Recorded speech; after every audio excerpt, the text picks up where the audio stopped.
Hello and welcome back to Sportsnet. Lakers driven by your Southern California Honda dealers. I'm Chris McGee. We got James Worthy, Robert Ory. We got Brez joining us in just a little bit.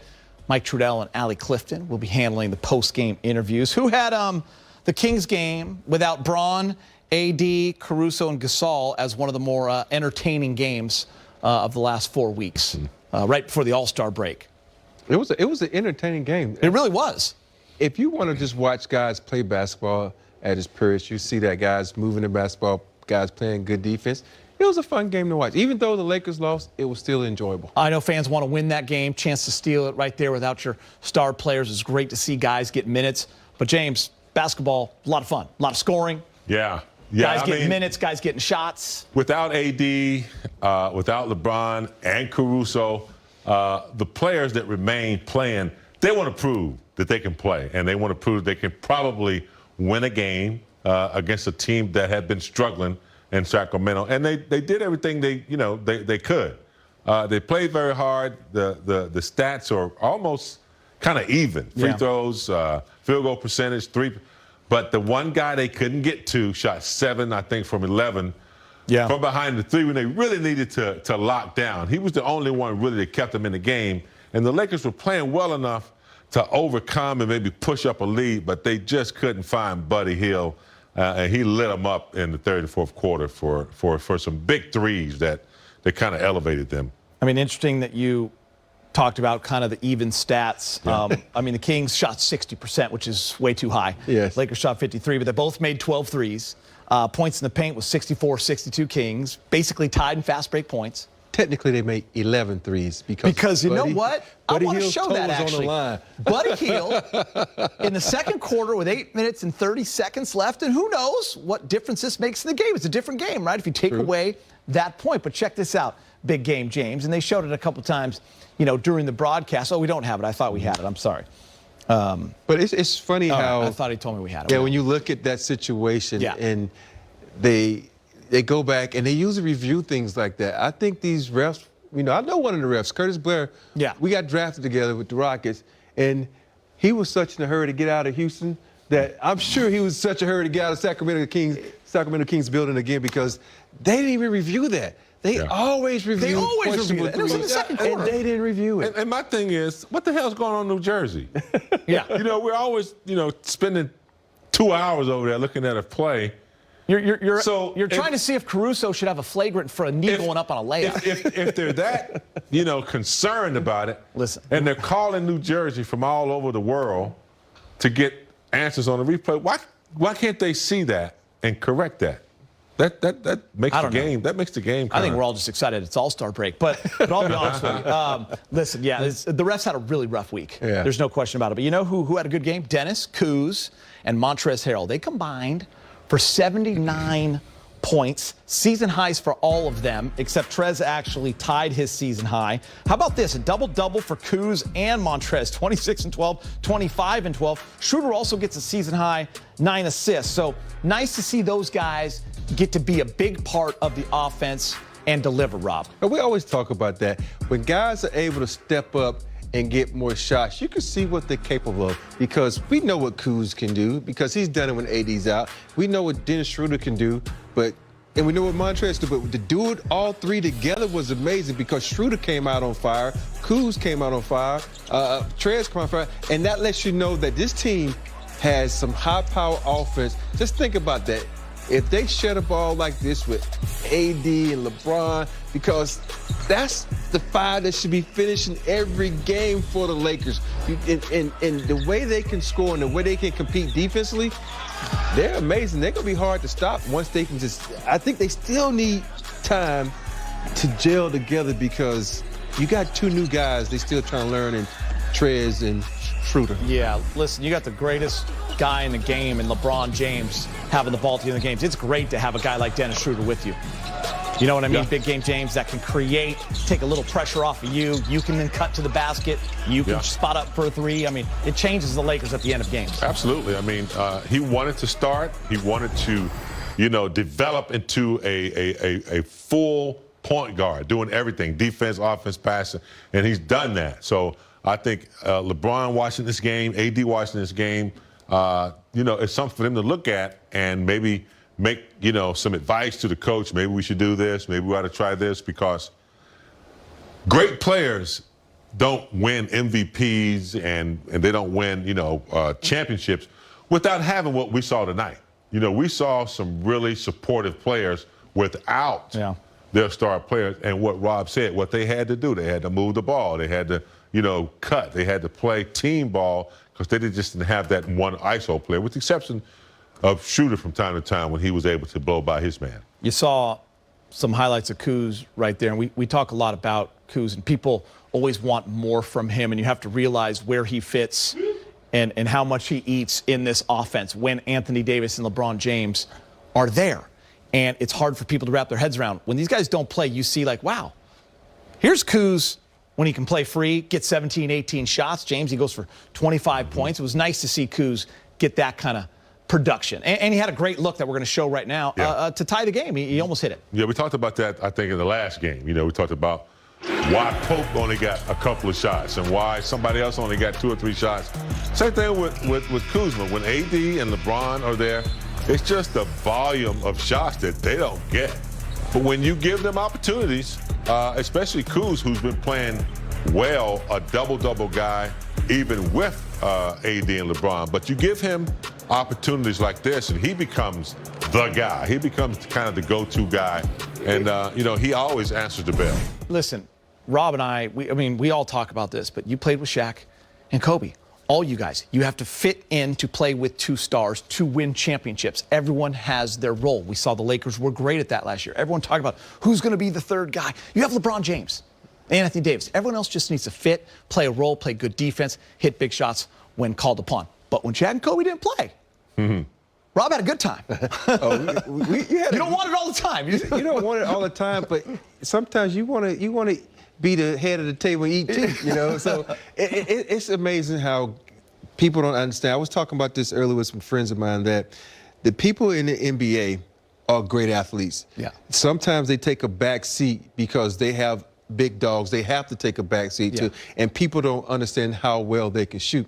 And I think I learned that best when I got to the Lakers and we used to just shoot around with Kurt Rambis. Yeah. Kurt Rambis is retired, but he would stroke that thing from 3 You'd be like, and beat all of us. Yeah.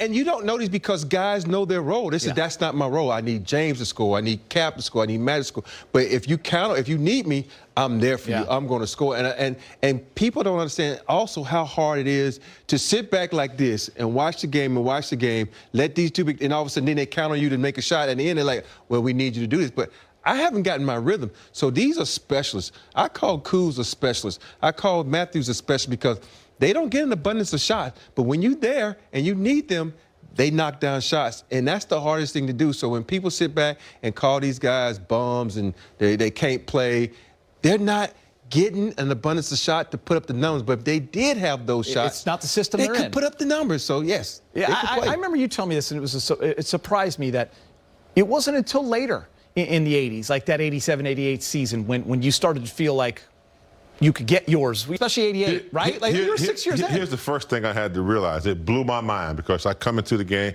to the Lakers and I'm the most outstanding player in college. I can score, I can run.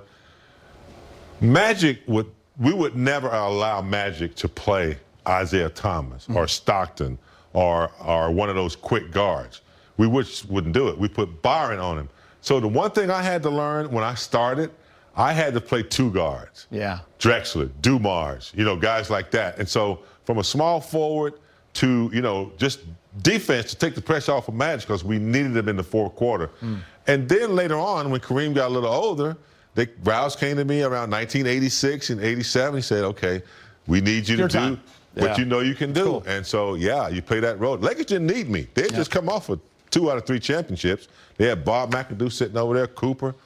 So it was a rude awakening for your boy here to have to play 2 guards, chasing off picks and stuff. Got the microwave coming off the bench, Vinnie Johnson. I had the size, Vinnie Johnson. I had the size, and I was quicker than most, forwards. So I was able to, utilize it. Dennis Johnson, I had the guard. So it was interesting. All right, let's get to THT dunk, big game. Yeah, Dudley's a smart player, man. And I know he's going to sleep good those minutes he's been getting, but he's right there with Tucker getting the deflection, then they get the long pass out and a nice finish by Tucker, who's getting some valuable time, little experience with the players absent. He is actually turned to a decent little point guard when Schroeder's not in the game. So he's been handling the rock, coming off screens. Pretty good pick and roll at 20. Yeah. Are you dropping and going? You're just going to sit there and do the... They lost, dude. They don't get That's me right, dropping. They get me sitting right here. What are you going to break down tonight? I'm going to break down Dennis Dominguez and how well he played tonight. Okay. Even though they got the L, the night they took the L, because they should bounce back. Right here, you get a nice rebound. Shooters off to the races right here. This is one of those razzle-dazzle moves right here. He kind of hesitates, and then next thing, young fella Fox, I'm going by you to the rim for fast break points. Here you got another sense. He's directing traffic. He gets a nice pick and roll. He says, you know what? I didn't like that pick. Come back out here and get me again. Now I have the pick and roll. I'm coming off full steam, going to my right. You know, what you going to do? I'm going to give it to the young fella? No, I'm just pull up on you because you're not expecting me to pull up and rise up with the J. Rise up, young fella. Rise up. Right here, you get a nice play by Trez with the block.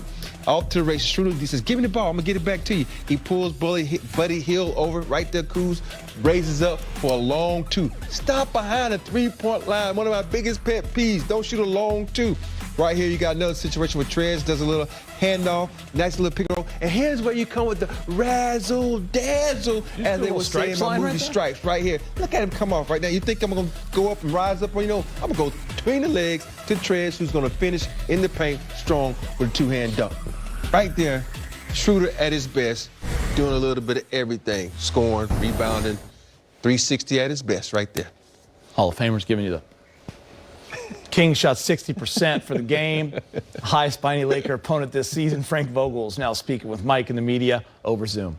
Man, you already in Hawaii. Hey, Frank, with the guys that were out, you had that kind of the expected stepping up of whether it was Schroeder and Harrell and Kuz in particular. What did you see from an overall framework of the rotations and guys trying to figure things out, especially as it got down the stretch there? Yeah, I was proud of our team's effort and fight. And again, we got 3 starters out. Second night of a back-to-back against a team that's been off for 2 days. I think we came out of the gates really strong.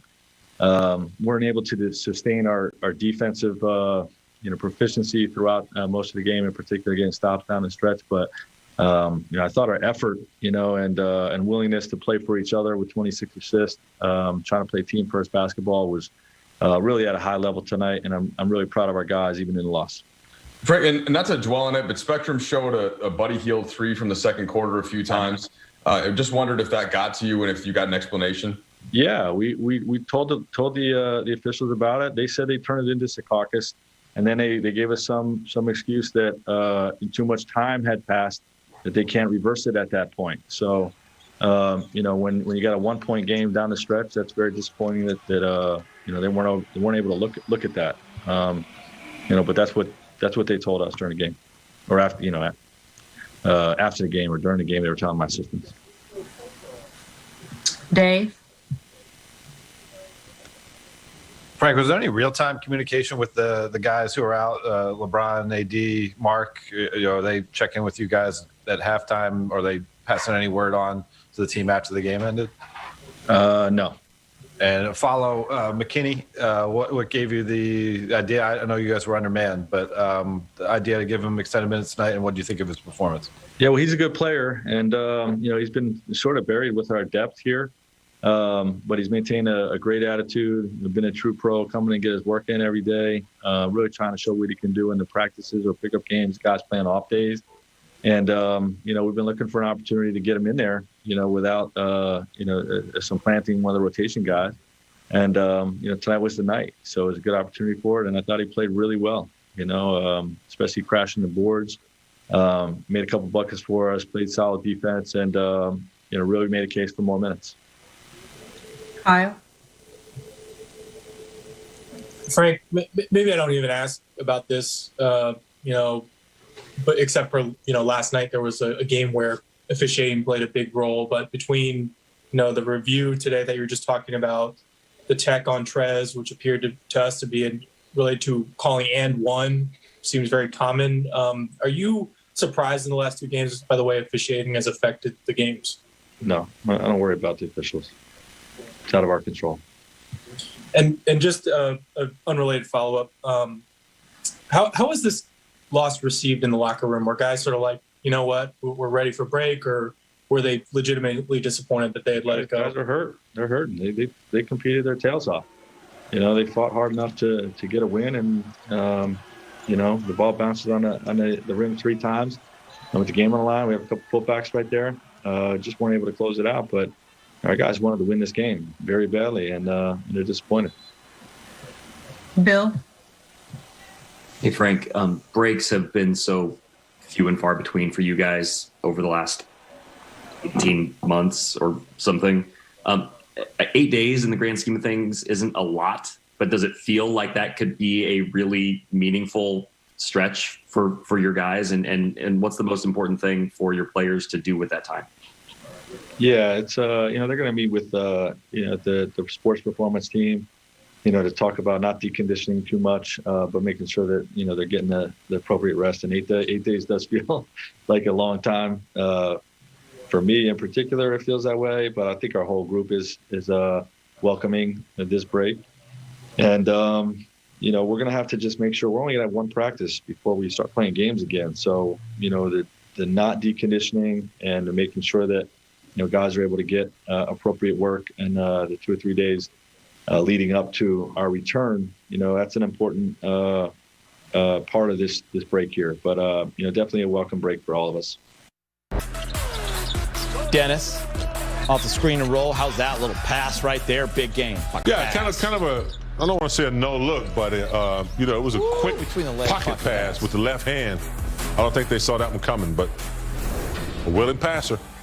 Here's the Lakers' upcoming schedule. Well, it's the All-Star break. Celebration. March 12th, they come back. They play the Pacers. They take the weekend off. Then March 15th, taking on the Warriors.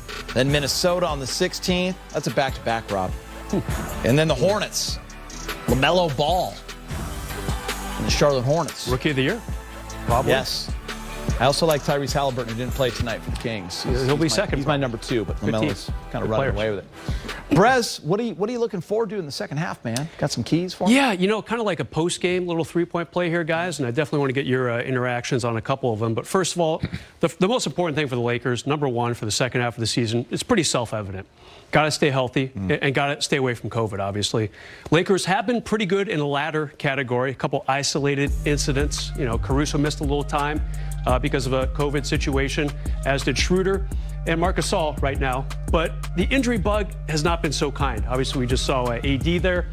He's missed 14 games already. He's going to miss another 4 or 5 at least when the team returns from the All-Star break. So got to stay healthy that second half of the season. So that's point number one. Point number two, dying to hear what you guys say about this. We talk about plenty on the show, but first month of the season, Lakers were almost unstoppable behind the arc. I mean, they were a top 5 3-point shooting team. Before tonight's game, they were 25th in the league. Can that be fixed? I mean, obviously, they're not going to go work on their shot over the next 9 days or anything like that, but what can be done over the second half of the season with the 3-point shooting? Well, I think the first thing you pointed out would be the first fix. They get healthy. Yeah. Especially AD. AD, is one of the keys that they're not getting. The free open shots that they usually get, because AD demands a lot of attention and guys are playing loose and they're stunting. And so the ball goes inside out. I think they're able to get some shots. The other thing is they just haven't been falling. Yeah. So I think that the threes only go down as well as the offense flows. You saw tonight without AD and LeBron, the ball is moving, they collapse the defense, and they're knocking down some threes. 44%. So they should learn from that when those two come back. Rob, what are your thoughts? I think when you look at the shot selection that they had tonight were great shots. There wasn't 4 shots, and sometimes when you're playing with 2 guys like that dominate the shots, when you have an opportunity to fire it up, you fire it up, and it's not a quality shot. And they were doing that at the beginning of the season because they were taking a lot of quality shots because everybody was packing it in on LeBron and AD. And James's point is right on money. Now that AD's not there, they're kind of like saying, okay, we only got one guy to guard. That's LeBron. So make everybody take contested threes. So it's a big difference when you can shoot freely and not shoot freely. Brez, that's a big slide, a Yeah. big drop. They were top 3, and in a matter of 6 weeks, down to 25th. Before the game tonight. Maybe they move up a little bit, but still, it's a pretty big drop. You know, the third and final point, guys. Frank Vogel's got some decision making to do over the second half of the season. Do they chase a high seed and try to maybe catch Utah, or do they maybe rest some guys? It's kind of those, you know, do you go for the regular season crown and try to get a good spot as you go into the playoffs, or do you maybe say, LeBron, you've been playing a lot. Obviously tonight he sat out for the first time all season. There you see the standings right now. Utah might be hard to catch, you know, and maybe teams don't necessarily feel like they need to be tops in the West or the East because there's going to be a lack of fans. Maybe fans start to trickle in the Staples Center in a few months, but obviously not a regular playoff situation with fans in the stands. Rob, what do you think? Do you try to gun for a top seed, or do you think maybe a little more rest in the second half? You know, for me, I'm going old school. There's certain teams that you do not want to play, and I'm looking at that. The Lakers don't have to worry about anybody in the West but the Clippers. I think they match up very well with the Lakers. So you can be in any spot, just don't face the Clippers until the Western Conference Finals. So, God, I can't believe you're going that way. why is that? Because I don't care. I'm old school. I don't care who we play. We're going to have to see them somewhere down the line. Let's just get rid of them first. But, yeah, Rob is right. You know, strategizing in the playoffs it's been critical. Because even though you're not afraid of anybody, but you just, you know, the route is easier where you don't have to, you know, play the best right away. So I don't think seeding is going to be that critical this year without the fans. And I'm more rest up, but there's two ways to look at it. But also, getting back to another point, Brez, about playing without AD and LeBron, it kind of be like if Chris McGee were out and Allie were out. Oh, boy. Our 2 stars.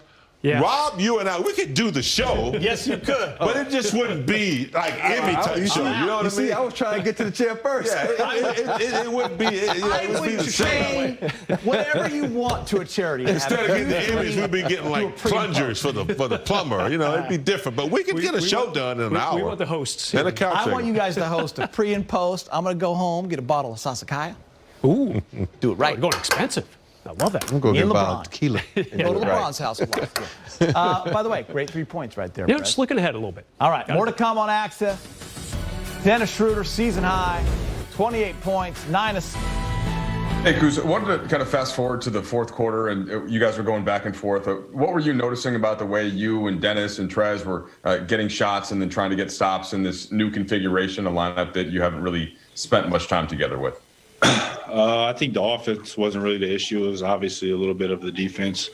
You know, just throughout the game, we had a few mental lapses, a few plays where we knew that they were coming and they ran multiple times, and we just didn't stop them. You know, offensively, it wasn't an issue. You know, scoring 118, 120. You know, that's a high rating. So, you know, for us, it's defensively. So you've shown this before in times that LeBron and AD haven't played, 25 and 13 tonight, still efficient offensively, Kyle. How have you managed this balance of having that in you and then, being comfortable and confident still going to be the role player when needed? How have you walked back and forth with those things? That's just me. I'm not just a rebounder or just a role player, but I'll fill in anywhere the team needs me. That's just the type of person I am. I want to win games and wherever the team needs me, they need me. But, I can still score if needed. Dan? Because what do you, I guess if I could ask you to take a step back a little bit as you guys head into the break, where do you think this team is at? Obviously, best defense in the league, offensively, probably a little disappointing. I guess kind of where are you guys at? And considering everything, how do you think you guys kind of fared through this first half of the schedule? I think it was a win, honestly, for the first half of the season for us. We only had 71 days since winning a championship. Shortest offseason in NBA history, and for us to have an old veteran team and Not a lot of time in that 71 days for off-season development to come in and fight how we did all year, add new parts in, to win. We had injuries. I've been banged up the past, 2-3 weeks. Obviously, Bron playing through it, banged up. AD not having Dennis, it's a win. So we just got to get healthy, and I'm excited to see what our team does in the second half when everybody's back. Very excited.